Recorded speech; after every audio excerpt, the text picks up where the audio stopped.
समाज का भाग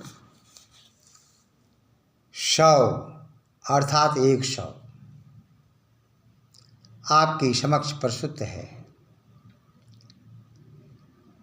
नीति शतक का श्लोक है। श्लोक इस प्रकार है।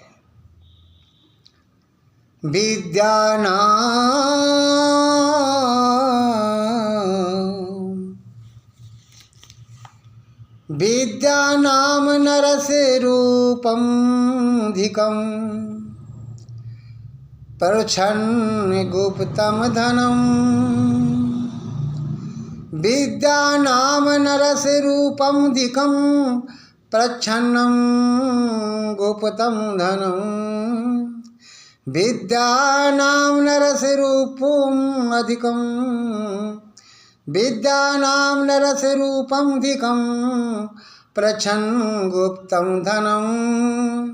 विद्या भोग करी यशा सुख करी विद्या गुरुणाम गुरु। विद्या बंधु जनों विदेशी गमने विद्या परा देवता। विद्या राजसु पूज्यते न तु धनम विद्या विहीन पशु।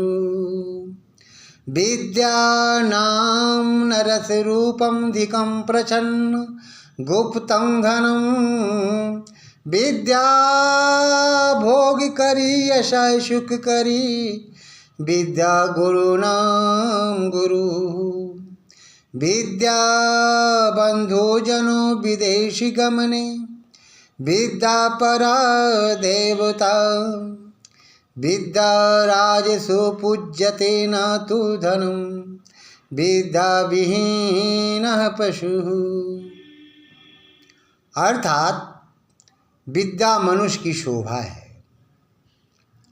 विद्या ही मनुष्य का अत्यंत गुप्त धन है। विद्या भोग पदार्थ यश और सुख देने वाली है। विद्या गुरुओं का भी गुरु है। विदेश यात्रा में विद्या कुटुंबी जनों और मित्रों के समान सहायक होती है। विद्या ही सबसे बड़ा देवता है। विद्या युक्त मनुष्य का ही राजाओं और राजसभाओं में आदर सम्मान होता है, धन का नहीं। वास्तव में देखा जाए तो विद्याहीन मनुष्य पशु के तुल्य ही होती है। कितनी अच्छी बात इसमें कही गई। विद्या सर्वधनम प्रधानम। विद्या सभी धनों का प्रधान है। जो विद्यार्थी विद्या पढ़ने से घबराते हैं, डरते हैं, वे अपने जीवन में कुछ नहीं कर सकते। कहीं पर आप बाहर जाते हैं तो विद्या ही काम आती है। यदि विद्या आपके पास है तो आप प्रवचन करके या फिर पढ़ा करके अपना जीवन यापन कर सकते हैं। लेकिन यदि आप पढ़े लिखे नहीं हैं तो फिर सिर पर टोकरी रख कर ही धन कमाने होंगे। इसी में आपका गुजारा होगा। इसलिए यदि हम कहीं बाहर जाते हैं तो विद्या ही काम में आती है।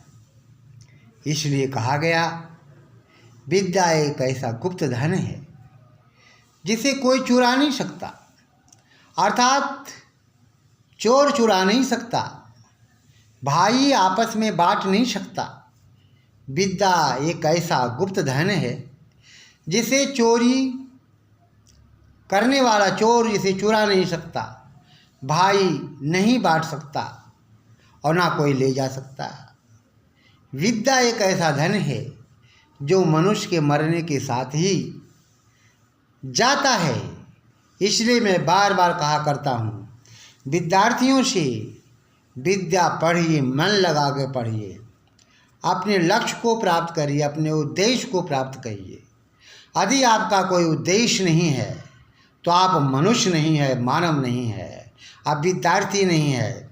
विद्यार्थियों का मतलब होता है, विद्यार्थियों का अर्थ होता है विद्या धन अर्थी, अर्थात विद्या को अर्जन करने वाला विद्यार्थी होता है, जो केवल खाता पीता सोता है, दिन भर रात भर सोता है, विद्या अध्ययन नहीं करता है, विद्या का अर्जन नहीं करता है, तो वह विद्यार्थी नहीं है, वह विद्यार्थी नहीं है। इसलिए मैं बार बार करता हूँ कि देखो, विद्या को भाई नहीं बांट सकते हैं। विदेश जाने पर विद्या ही काम आती है, क्योंकि विद्या सबसे बड़ा देवता है। विद्यायुक्त मनुष्य का जीवन बहुत शोभन होता है, अच्छा होता है। कहा गया, ज्ञानेनहीनः पशुभिः समानः, विद्या विहीना पशुभिः समानः, अर्थात विद्या से विहीन मनुष्य का जीवन पशु तुल्य होता है। जो व्यक्ति विद्या से युक्त है, जो विद्वान है, वेदों के विद्वान है, उनका सम्मान राजाओं के महलों में और राजसभाओं के महलों में आदर सम्मान से किया जाता है। इसलिए विद्या एक ऐसी संपत्ति है, विद्या एक ऐसी संपदा है जिसे कोई चुरा नहीं सकता है। इसलिए मैं विद्यार्थियों से बार बार कहा करता हूँ, विद्यार्थियों मेहनत करो, मेहनत करो, मेहनत करो और अपने लक्ष्य को प्राप्त करो। चावल में दूध डालने से खीर बन जाती है, चावल में दूध डालने से, किसी कवि ने कहा है, चावल में दूध डालने से खीर बन जाती है, मेहनत करने से छात्रों की तकदीर बन जाती है, मेहनत करने से छात्रों की तकदीर बन जाती है। चावल में दूध डालने से, चावल में दूध डालने से खीर बन जाती है, मेहनत करने से छात्रों की तकदीर बन जाती है, मेहनत करने से छात्रों की तकदीर बन जाती है। मुझे आप लोगों से यही कहना है, विद्यार्थियों मेहनत करिए, परिश्रम करिए और अपने लक्ष्य को प्राप्त करिए, क्योंकि विद्यार्थियों का एक ही लक्ष्य होता है, विद्या अध्ययन करना। जिस प्रकार से गृहस्थियों का एक लक्ष्य होता है, धन का अर्जन करना है, परिवार का पालन करना है, परिवार का पोषण करना है, बेटे और बेटियों को पढ़ाना लिखाना है, ठीक उसी प्रकार से विद्यार्थियों का मुख्य लक्ष्य केवल एक होना चाहिए। वह क्या लक्ष्य है? केवल विद्या का अर्जन करना चाहिए और विद्या का अध्ययन करना चाहिए। जब आप विद्या का अर्जन करेंगे, विद्या को पढ़ेंगे तो आप विद्वान बन जाएंगे, और जब विद्वान बन जाएंगे तो कहना ही क्या है,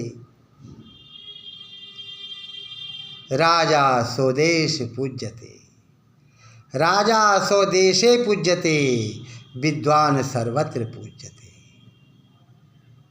कहा गया राजा स्वदेशे पूज्यते, अर्थात राजा अपने देश में पूजा जाता है, लेकिन विद्वान सर्वत्र पूज्यते, लेकिन विद्वान सभी जगह पूजे जाते हैं। इसलिए विद्यार्थियों मेहनत करो और विद्वान बनो, और विद्वान बन करके दुनिया को दिखा दो कि हम भी कुछ हैं। इति